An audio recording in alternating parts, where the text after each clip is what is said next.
Wassail, beautiful people. I've come down to this beach because my sound healing studio that I had before I set off on my odyssey is just up there, and so a lot of people call this, if they say, should we meet at your beach, they mean this little bit here.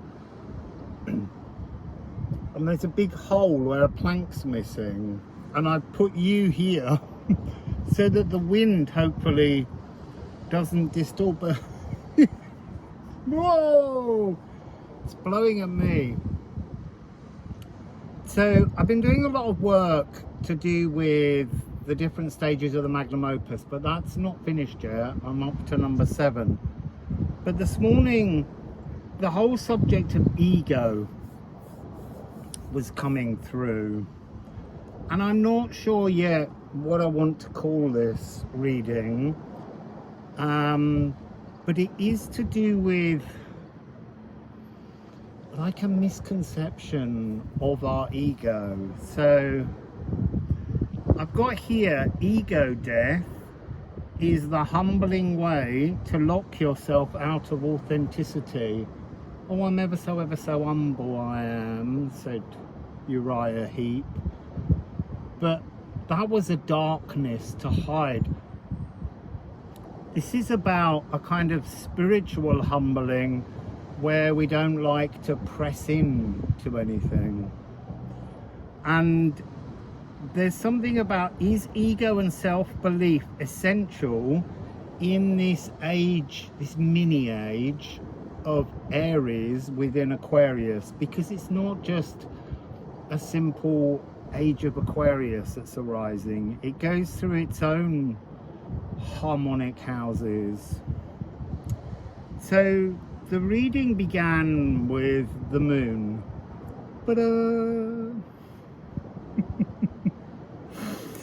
So the emotional cosmic mirror. So the ego reflects onto the emotional cosmic mirror. By believing in doubt, you doubt the possibilities of your authentic, harmonic possibilities.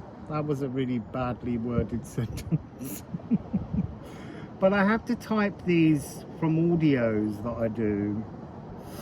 So, and it came out with Juno, which is to do with merging relationships. So your ego is an essential component of merging with your divine self. So an unbreakable self-belief, an ego fueled powerhouse is how you merge with your overspirit, your divine self, your higher self, whatever you want to call it. That's how you get there, with your ego, because you have to believe you are worthy. If you're being all doubtful and humble and, oh, I don't like to get in the way, you're not going to get anywhere. So when you merge with your powerhouse, your oversoul, overspirit, divine being is able to pierce through with more light that can shine brighter within you, which then passes out of you and informs your reality. And the third card that came in this little trio at the beginning was Spirit, which is self-actualized salvation. Your ego birth is your salvation. And it's just, it fascinates me because people talk all the time about they had an ego death and now they're humble. And I've had a kind of ego death, but actually it's an ego wound where you stop believing in yourself. And the truth is, we have to birth our ego more profoundly. So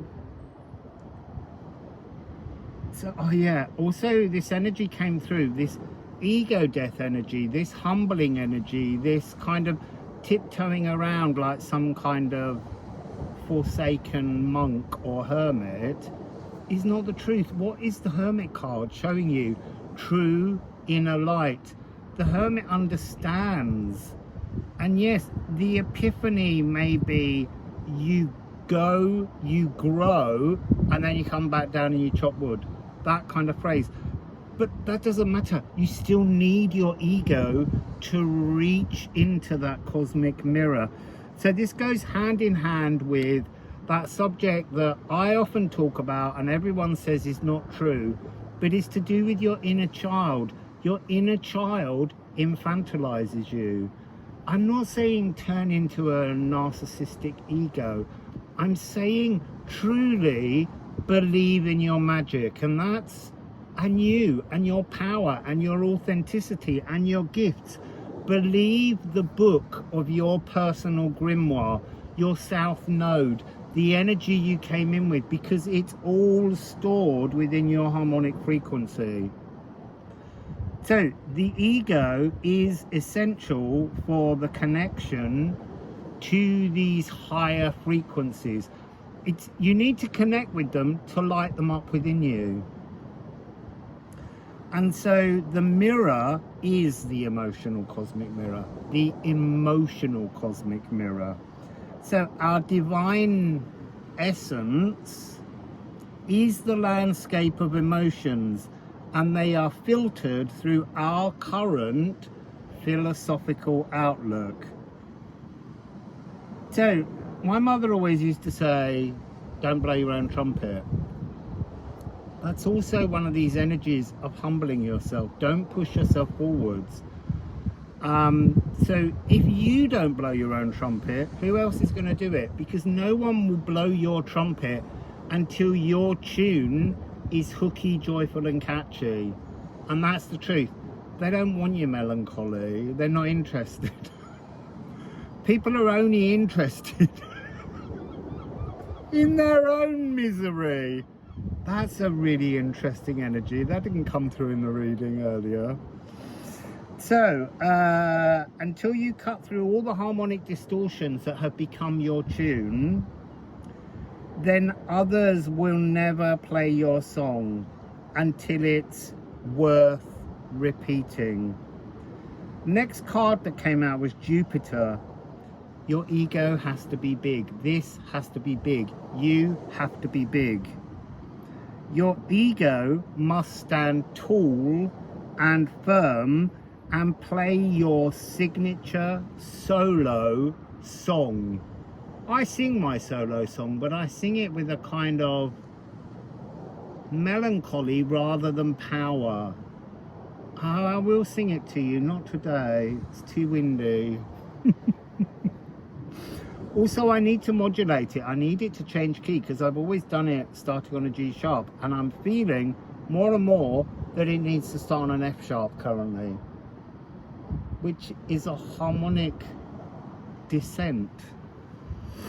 So Jupiter is the belief that cleanses doubt. That's the point of this card here. The great symphonic pedal organ. It's not just a trumpet, it's thousands of metal pipes that act as reed pipe trumpets, and it's all big. It's profoundly alive and resonant. So then it came Crocus of Venus.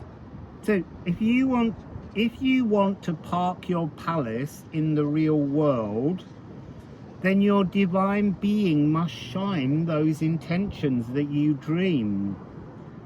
Those heart's desires must be shone by your divine self through your physical body here, and it needs you to be the most Jupiter-sized, egoic,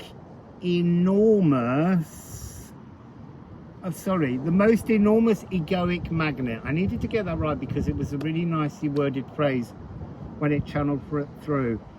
You need to be, through Jupiter, an enormous egoic magnet to pull in the emotions that your divine, higher, other, over, spirit, self is holding just for you, the gifts that are yours. So our North Node came out, and this is regardless of the placement, wherever your North Node is, that it doesn't matter.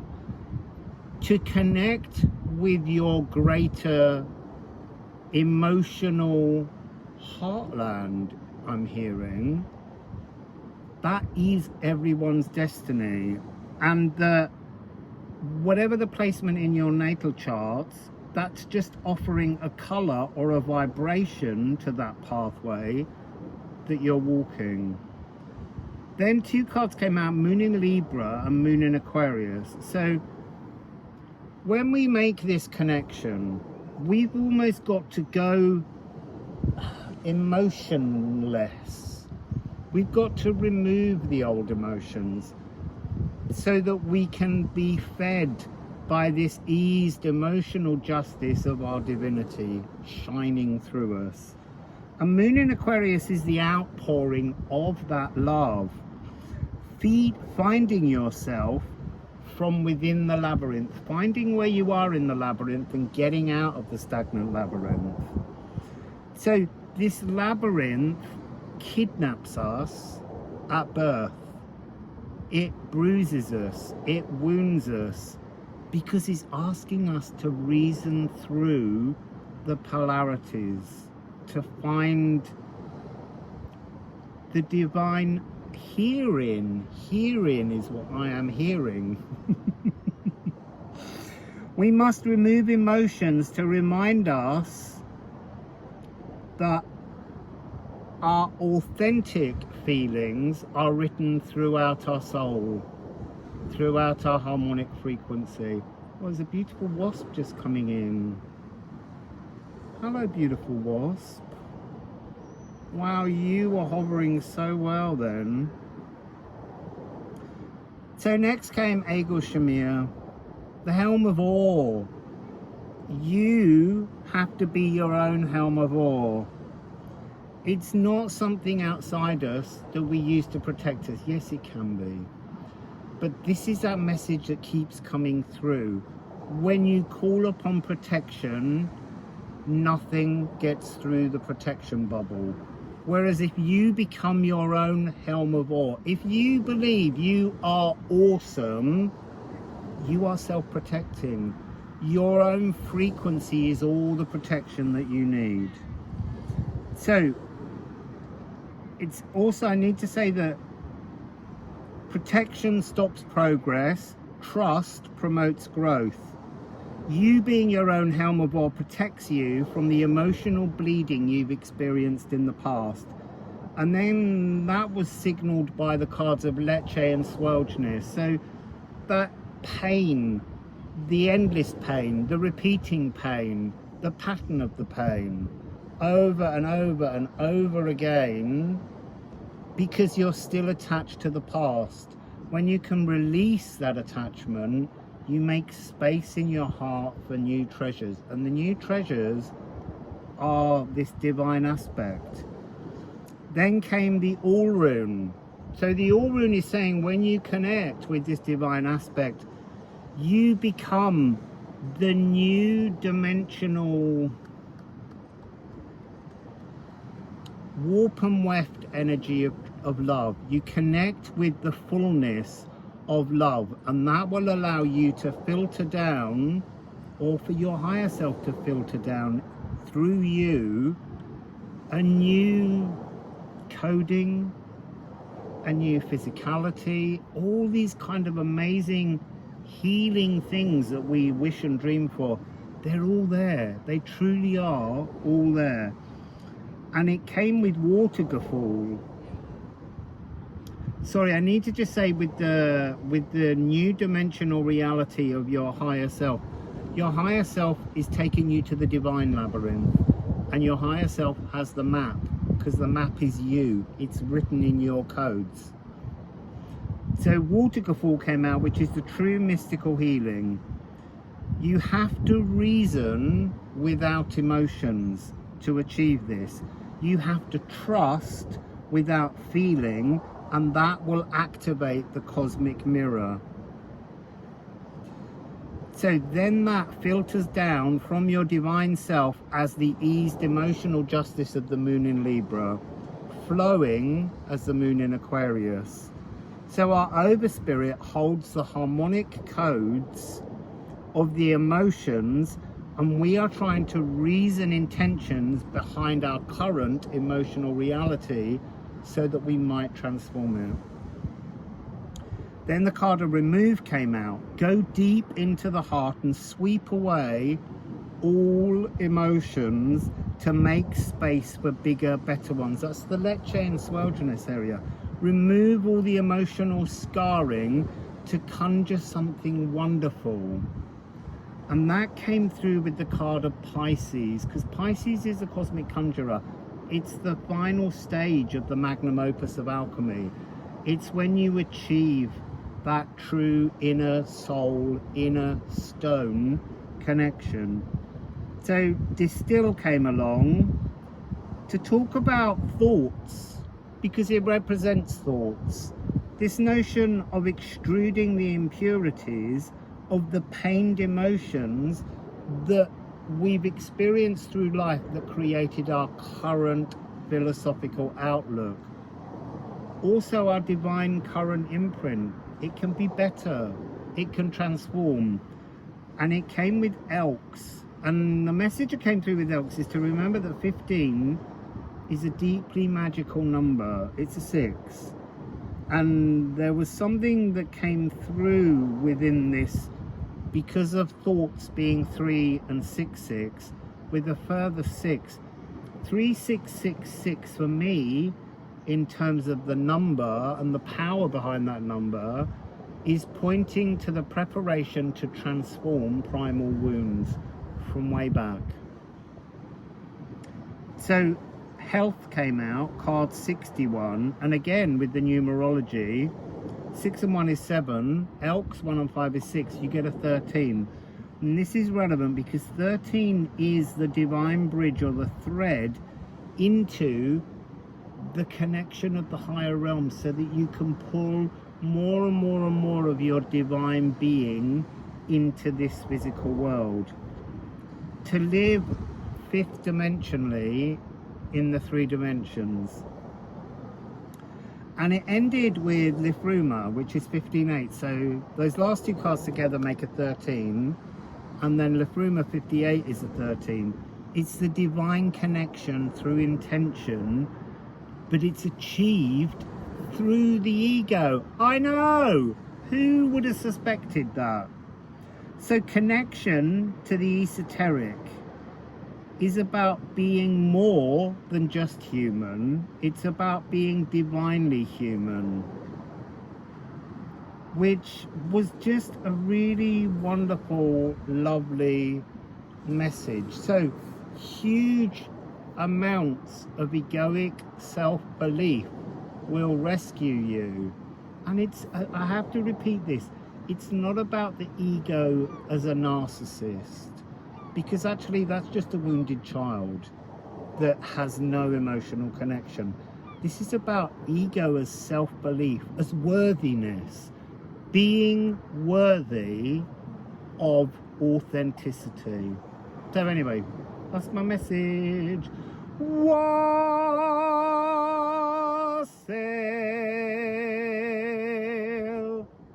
I'm amazing.